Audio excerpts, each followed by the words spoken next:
All right, next up, coronavirus politics. What can I say about coronavirus and what's going on in the world at the moment? And I've thought long and hard about this. And I realised actually perhaps what I have to say is this. It's an appeal for calm. Number one commandment in Scripture is fear not. And I'm afraid that there is a lot of fear. I think what's happening right now in Australia, especially Victoria with developments there, and the world is driven by fear. And I think that the political response is also being governed by that fear that people have. Both of those things are not helping us. Victoria has the toughest lockdowns we've experienced in Australia at stage 4 in 31 local government areas in Melbourne. That's over 5 million people. There's 4 reasons to leave the house: necessary work and education, necessary goods and services, medical care and compassionate reasons, and exercise. But exercise is limited to 1 hour a day within 5 kilometres of your home. Shopping is limited to 1 person per household per day within 5 kilometres of home. A curfew applies, which is an astonishing thing to me, between 8 p.m. and 5 a.m. in a free country. And it's the usual stuff with businesses deemed non-essential, they're closed, and most who still have jobs are working from home. But basically, as a result of those measures, 500,000 workers have been stood down, with more to come. All this is done to save lives. But I genuinely do wonder, I really do, whether there's more harm than good being done, whether we're creating fear where we shouldn't be. And I thought about it long and hard, and bear with me while I explain. Firstly, it's important to realise that there's no cost-free approach to dealing with coronavirus. There are times in life, in this fallen world, when we encounter things that are going to hurt no matter what we do. All we can hope for is to act wisely and minimise the pain. And what that involves is weighing up the severity of the situation, weighing up the severe implications of the possible responses, and plotting a path between. And the severity and pain of the present crisis comes to us in several forms, and we're focusing on some and not others. Yes, there's illness. Of course that's severe, of course that's painful. Yes, there is the fact that some people will die from the illness. That is always tragic, okay? But then there's also other costs. Let's take the cost of isolation, which are hard to measure, but they are serious. For example, loneliness. It's exceedingly hard on people. For example, those who are struggling with mental health concerns, those who are recovering from addictions. Both groups stand to lose a very great deal. In fact, if you're recovering from an addiction and you're put into this kind of isolation, you're in big trouble. Big, big trouble. Phone calls to mental health services are through the roof. One can turn to economic matters, but recognising that when we say economic matters, we are actually talking about people and about lives.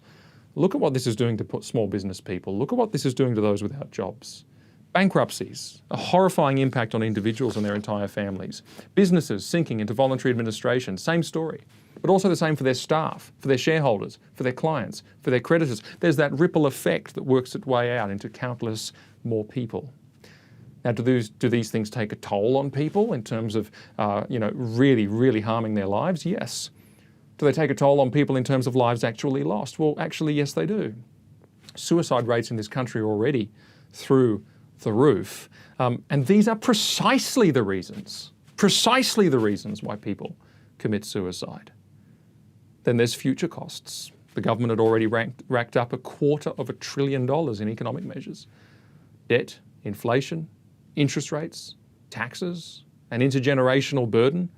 I mean, all that stuff is now on the line. And there's a great flurry of people saying, debt doesn't matter, it's okay. Oh yeah, I was listening to one bloke and they said, oh, well, it doesn't matter so long as we grow out of it. Well, we won't be growing so long as a coronavirus comes along again, will we? Or a GFC comes along, or we continue on this downward spiral. And what of the divided world that we're waking up to? Can the world continue to exist in a patchwork of isolated bubbles? With places with COVID and places without COVID? Does that separation sustain itself long term? It actually can't. And see, this is the thing. There's no clear end goal here. Are we trying to eradicate? Are we trying to minimise? When's it okay to come out? What happens if it spikes again? What's the goal? No articulated goal. No way out. No actual strategy to resolve this. So I repeat, there is no cost-free approach. This is not a battle of those who care about people and those who do not. That is a self-righteous accusation to smear people, and it's quite wrong. Everyone's concerned about people. But how are we navigating these costs? Well, we're stopping the spread, sort of. Not that much success so far. But what about other costs? Let me put it this way. What if the media didn't merely publish the daily number of coronavirus cases? What if it also published the daily number of cases from other illnesses as well? So we got a perspective as to what's normal, like flu and other things. What if they published a daily tally of deaths from all causes? So we got a perspective on how many people die every day, normally. What if they did a tally of individuals declared bankrupt, or businesses that have gone into administration, or people that have lost their jobs, or people requiring mental health services, or a leaderboard of people who had gone without social contact for the longest, or the number of revived addictions, or the number of suicides? Or what if the media reported and seriously contended with and wrestled with and reasoned through some of these perspective-giving facts? Firstly, that the American Centre for Disease Control estimates the COVID fatality rate at 0.26%, when the fatality rate from a bad flu season is 0.24%. That 440 Australians die every day from all causes, 161,000 per year. They're just not published, they're not focused on, they're not turned into a disaster. In a population of over 25 million, there are currently 43 coronavirus cases classified as serious. 1% of cases become critical. The vast majority, close to 99% of cases, are mild. The fatality statistics, include those that died with COVID, and not just those that died of COVID. And there's an important difference.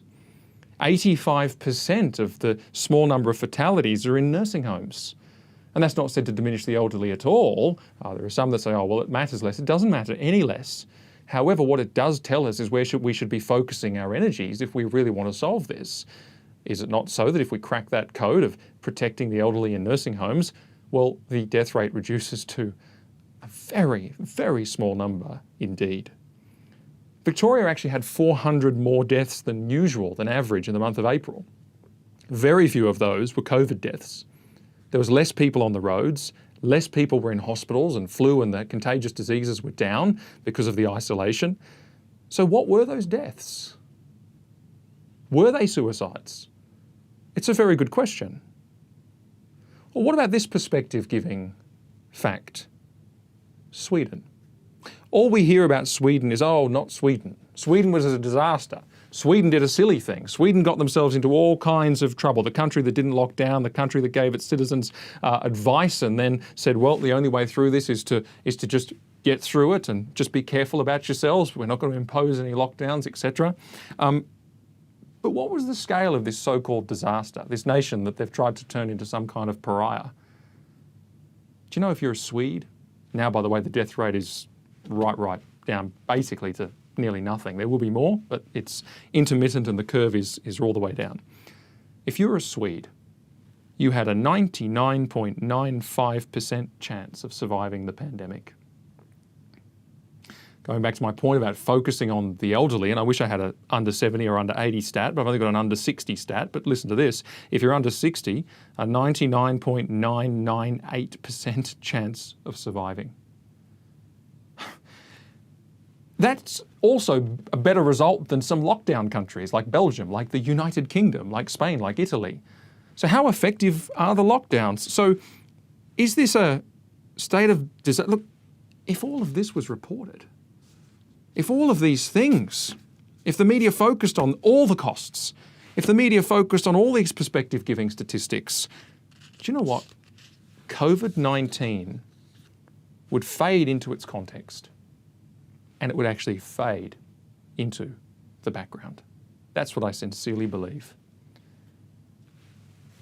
If that happened, COVID-19 wouldn't look like a state of disaster where the government has the power to suspend or override any law and the police minister controls government operations. It's a crazy reaction. If that happened, we might actually care a little bit less about a relatively benign pandemic and more about people's daily needs and the full scale of costs that this is imposing on the society. Like I said, there's no cost-free way. You've got to pick your costs. All of them affect people's lives.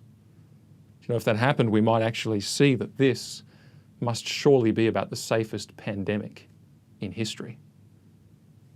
And yet we're behaving like this is the Black Death. We're behaving like a quarter of the population are going to die, like we're in wartime, and the wartime metaphors continue to roll in like we're fighting for our lives. This is not a state of disaster. By making provision for the elderly and the frail, a country can see a near total survival rate, and that ought to be the focus. And by locking down in this way that we have, my fear is that we're destroying so much more than we're claiming to preserve. We're ruining so many more lives than we are claiming to save. And it made sense initially, totally into it initially, because we didn't know what we were facing, and all we had was Italy, which looked terrible. It made sense initially because some countries had a chance at early eradication, like New Zealand. But gosh, things have changed. And the question arises, well, why is it happening? Why is this the case? Why are we destroying ourselves willingly and crying out, make us safe, do anything, do what it takes, no matter the destruction? Well, it might not be the sensible response, but I can tell you it surely is the political response. And it's the political response because people are scared. Mind you, I'm not surprised that they're scared with, as I said, the media coverage and the pro-lockdown media saying, well, if you're not pro-lockdown then to the maximum degree, then you hate grandma. And I saw a headline in a major newspaper the other day that literally said, be afraid. Be afraid. It's astonishing. And that's the case right across the West. And so the politician who is, quote unquote, saving lives and being tough on the virus and leading the way in COVID safety is the politician who rides high in the polls, gets a huge boost and wins the day. That's the politician who deals with an outbreak. That's the politician who deals with the virus and is applauded by everybody, who says, make us safe, whatever the cost, not knowing what they're saying. But the politician who has to handle an outbreak, the politician whose country looks chaotic, like, say, Donald Trump, or like, say, the costs politically that Daniel Andrews has had to go through. Oh, the politician that lets the virus out of the bag, they are blamed and they are held to total accountability. And politicians, therefore, unsurprisingly, because they're politicians, behave politically. They don't behave especially rationally. Do you know the most prevalent command in all of the Bible, as we know, is fear not. And you know, if people are this scared of the virus, we're not doing very well on that front. And I do wonder what it says about us as a people. But there is no reason to fear, not just for spiritual reasons, and I'm glad that I've got those as well. God is in control. My life is in His hands. But, you know, there's practical reasons not to fear as well. And I think we just need to get that perspective. And I think when we have that perspective, this virus fades into a context, a much broader context, and it doesn't look scary at all. Now, before I go, I want to say two things. The first one is that I'm not advocating for disobedience to the government rules. That's a different issue. I think Christians need to be very, very careful about that sort of thing, and I might deal with it in a separate topic. Secondly, I am not saying that this is a conspiracy. I don't believe that. I think it's real. But I do think that the response is politically driven, more so in America, by the way, because of the election. And I actually think that is affecting the way that this virus is being dealt with and the fear that's being stoked around it. So I think America's got a particular problem, but we do have a political problem in Australia as well with the handling of the virus. And that said, that wraps up my thoughts on coronavirus politics. Thank you for watching. Please like and subscribe by hitting the icons below, and make sure you hit the grey bell as well so you get notified when there's a new video. And if you want to watch more, you can click on the links right about here. Thank you.